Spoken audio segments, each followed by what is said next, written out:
Hi, so this is Joanne. I'm going to talk you through another tutorial regarding the ILP and to fill them in. Now, if you're doing a 6-week course, it's going to be a little bit different as opposed to a 1-day course. The whole form will have to be filled in if it's a 6 weeks course. If it's a 1-day course, the likes of Whiston, it's just the front bit and the last page. Okay, so what I've got here is I've filled it in and pre-populated it with some really good examples for you.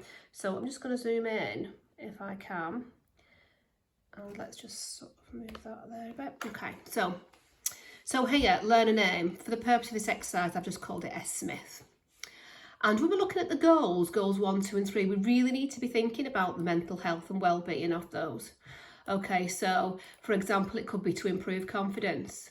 It could be to focus the mind, to improve and reduce anxiety. It could also be the likes of connect with other people to help the mental well-being. Okay, really need to be thinking about the mental health and well-being of this course. That is what the goals are going to be. Okay, and then obviously your name there. And now over on this side, it's the learner name. Again, I just put S. Smith for the purpose of this. The activity of the course would be improved confidence with singing for this. And this would have to tie in with your schema work. It has to be exactly the same title. It also has to be the same title on your lesson plans and all documentation. If there is a discrepancy and we come to RARPA it, it will not match and you'll be pulled out for that. So really think about that when you're doing it and make sure it's the same as the register, ILP, schema work, all documentation must mirror, they must be the same. Okay, and start date, just quite obvious. I've just put it for the 1st of the 1st, 21, and it's going to finish on the 1st of the 2nd. So let's page down. So always think about your goals that you've got in mind when you're filling this in, or the learner's filling this in, obviously with your help and support. So I've got some prompts on here for you.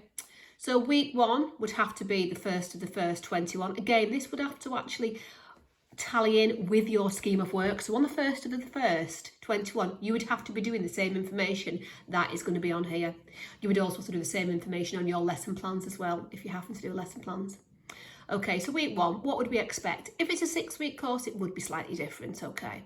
So a 6-week course, it could be introduction to the course, completing the paperwork, but then think about how the learner's feeling. What is their mental health and well-being benefiting from this course? What are they hoping to get out of this course? And refer back to your goals that they've done.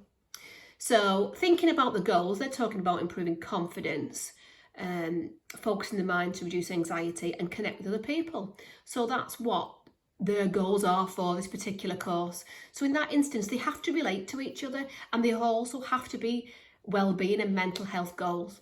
So we've put down here, it was great talking to others in the class. It helped with my anxiety. Again, we can tie that back to the goals. Looking forward to next week. Again, really sort of positive thinking. What have they got out of the class? Okay, and this one here, it's not knowledge and well-being rating. It's as in knowledge of what you've learned. Think about it. After the course, how well do they feel mentally and well-being? So again, we've changed this here. So in the final column, rate your knowledge and learning and how it impacted on your mental health and well-being as a scale of 1 to 10. So how do you feel now after the course this particular day? So still feeling a bit anxious there, still, feeling like there's improvement to be worked on, but however, it is 6. So that's really good. So if this is a 1-day course, we'd probably only expect to find one goal. And this would be the same, wouldn't it? It'd just be one thing and there. So again, this is looking at a 6-week one to give you more of an example. But if it's 1 week, just the form needs filling in, like as we've done. So week 2 here. So again, the date would have to follow the date on your scheme of work and your lesson plans. It would also have to be whatever you said in your schema of work you were doing on week 2. You would have to be doing that. So for example, it might have been learning scales if this was singing. So the lesson plan would have to say learning scales relating to the scheme of works. So again, thinking about the goals, how has the learner felt? So what have they put here? Again, I've just been putting these in to give you some examples. So really enjoyed singing today. I remember the fun I used to have with my family and friends. So it's taking them back to memories, recalling memories that they had. Today was a good day. Looking forward to next week. So that's really positive. So they remembered about friends and family. So again, we can tie that back to connecting with other people, can't we? And improving the confidence. Today was a good day. Yeah? Making sense over here. So they've put today was a good day, so they're feeling slightly better than last week. So the knowledge and well-being has gone up to a 10. Okay, so let's go into week 3 and so on, and so it continues. So I will be repeating myself for those of you that understand this, but again, think about the mental health and the well-being. So the date here, the 14th of the 2nd, 21, would have to relate to your scheme of work, to your lesson plan. So whatever you entail to do on that particular day is what you needed to do. Okay, so it could have been learning a new song, or singing something that they've been asked to do in discussions kind of thing. So it needs to relate to it. So when we're filling this again, remember we're talking about mental health and well-being. Okay, so what do we have here? Didn't want to come to class today, felt down. But seeing everyone helped my confidence and reassured me that we all have bad days. Feel I can come back next week if I'm having a bad day. So that was a bit of a down day. But again, we can relate that back to the goals, connecting with people and anxiety, can't we? So because it was a bit of a bad day, it went down to a number 5 and so on. And that's how you would do it over a 6-week course. And they're the kind of things that we're looking at. They need to be mental health and well-being goals. They need to be mental health and well-being prompts. Where was you at the start of the course, whether it's a 1-day course or a 6-week course, and where are you at the end? How are you feeling? Has it benefited you? Is your mental health improved? Do you feel good? Do you feel like you can do the challenges that you have to do in life? Do you feel like getting out of bed? Do you feel less anxious? Do you feel like you can tackle problems that you've got going on? And so on and so on. Okay. Now, again, it would carry on and on. Okay, so on the second page, we have this particular, they would finish, and at the end of the course, they would tick it off. Mental health improved. So 1 being really good and 5 being poor. And they would do this tick box at the end of your 6-week course. Okay, all the way down to number question 21. Okay, the social prescribing form is something that we need to do for a 1-day course that you would need to do. Again, the activity of the course would have to repeat what you've put at the top of the course. So if it is, like we've talked about, let's go back and just check. This one was, let's have a look, improve confidence with singing.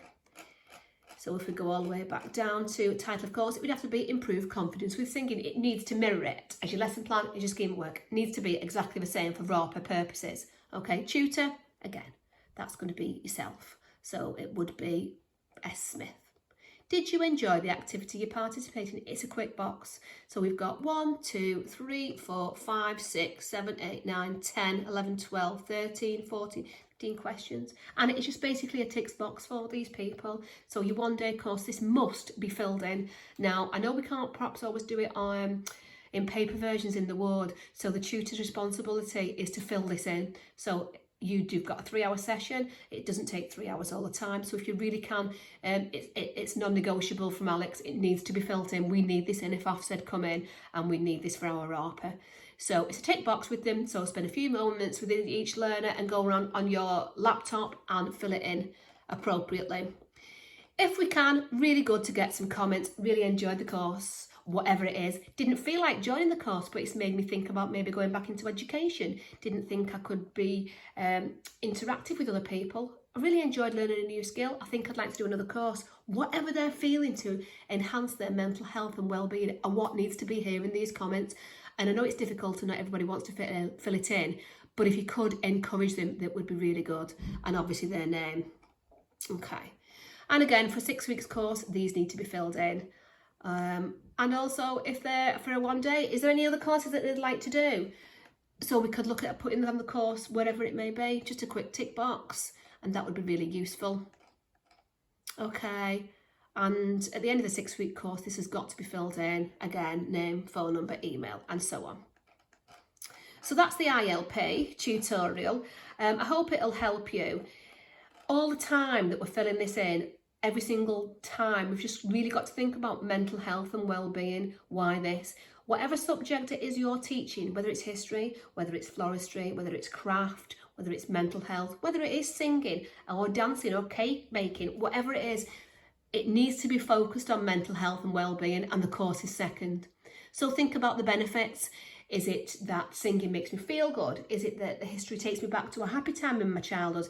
Is it that floristry, the flowers and the smells really stimulate and reduce anxiety? What is it that they do? So it's really got to be tied back all the time.